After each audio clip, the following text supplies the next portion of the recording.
আজ আমি রান্না করব মজার একটা তরকারি। যেহেতু আজকে শনিবার বাজার গেছিল, অনেক বাজার নিয়ে এসেছিল, শর্টকাটে একটু রান্না করে দিলাম কিন্তু। তো আজকে আমি কার্ফু মাছ দিয়ে আমি পটল আলু দিয়ে রান্না করব। তো এখানে কিছু পেঁয়াজ আমি খুব সুন্দরভাবে কেটে লাল করে নিচ্ছি তেলের মধ্যে। এখন আমি মশলা বাটাগুলো এখানে দিব। আদা বাটা, জিরা বাটা, রসুন বাটা, পেঁয়াজ বাটা। তো রসুন বাটা সামান্য পরিমাণ আছে, আর জিরা বাটা 1 চামচ পরিমাণ, আদা বাটা 1 চামচ, মরিচ বাটা 1 চামচ, পেঁয়াজ বাটা 1 চামচ পরিমাণ আছে। তো দিয়ে এখন আমি ভালো করে মশলাটা কিন্তু এখানে কষায় নিচ্ছি। এরপর আমি হলুদের গুঁড়াটা পরিমাণ মতো দিচ্ছি, এরপর লবণটাও দিব এবং ধনিয়ার গুঁড়াটাও কিন্তু দেব। তো আমি যতটুকু তরকারি রানবো ঠিক অতটুকু আমার মাপে কিন্তু আমি দিয়ে দিব। তো এখানে সব ময় মশলা এবং হলুদ, মরিচ, ধনিয়ার গুঁড়াটা সব দেওয়া হয়ে গেল, লবণটা দিয়ে এখন মশলাটা কিন্তু খুব ভালোভাবে কষায় নিব। আর আজকে কিন্তু আমি একটু খুব ঝাল ঝাল করে রান্না করব। তো আজকে আমি মাছটা কাঁচায় কষায় রান্না করব। তো আপনাদের ভাইয়া তো এরকম করে খেতে চায় না, ও ভাজাটা পছন্দ করে। মাছটা যদি ভেজে তরকারিতে দেই সেটা খুব পছন্দ করে, এমনিতে মাছ খেতে চায় না। তারপরও আবার কাঁচায় রান্না করতেছি, যেহেতু কার্ফু মাছটা কাঁটাটা অনেক কম থাকে, তো সমস্যা হবে না। তো আমার পছন্দে আমি আজকে রান্না করলাম, কিন্তু একদম ওর পছন্দ না।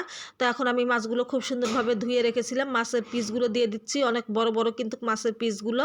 হ্যাঁ, তো মাছের পিসগুলো সব দিয়ে দেওয়া হয়ে গেলে এরপর আমি একটু কষায় নিব, কিন্তু কষায় আমি তুলে নিব। আর ওদিকে কিন্তু আমি পটল আলুটা খুব সুন্দরভাবে কেটে ধুয়ে রেখেছি।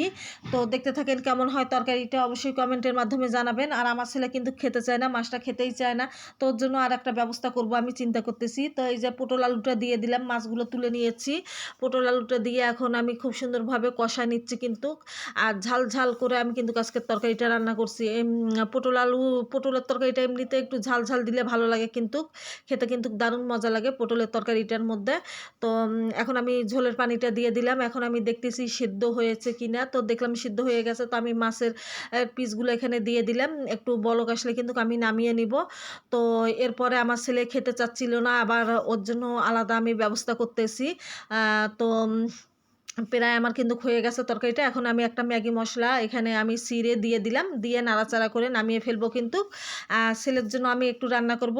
ওই যে ভাত রান্না করছি ওই ভাত দিয়ে আমি গতকালকের আর একটু মাংসের তরকারি ছিল, হাঁসের মাংসের একটু তরকারি ছিল, সেই তরকারিটা দিয়ে ওকে আমি খিচুড়ি রান্না করে দিব। ওর অনেক পছন্দ খিচুড়িটা। এই যে হাঁসের মাংসর একটু ছিল, তার সাথে আমি এই যে রান্না করা ভাত নিয়ে নিলাম, নিয়ে এখানে মুসুরির ডাল, আদা, জিরা, রসুন বাটা, তেজপাতা, হলুদ, মরিচ যা যা আছে খিচুড়ির মধ্যে দেওয়া সবগুলো দিয়ে একদম 3 সিটি দিলে কিন্তু আমার হয়ে যাবে একদম।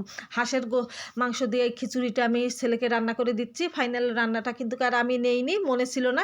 তো কেমন হয়েছে আমার আজকের রেসিপিগুলো অবশ্যই একটু কমেন্টের মাধ্যমে জানাবেন। তো আজকে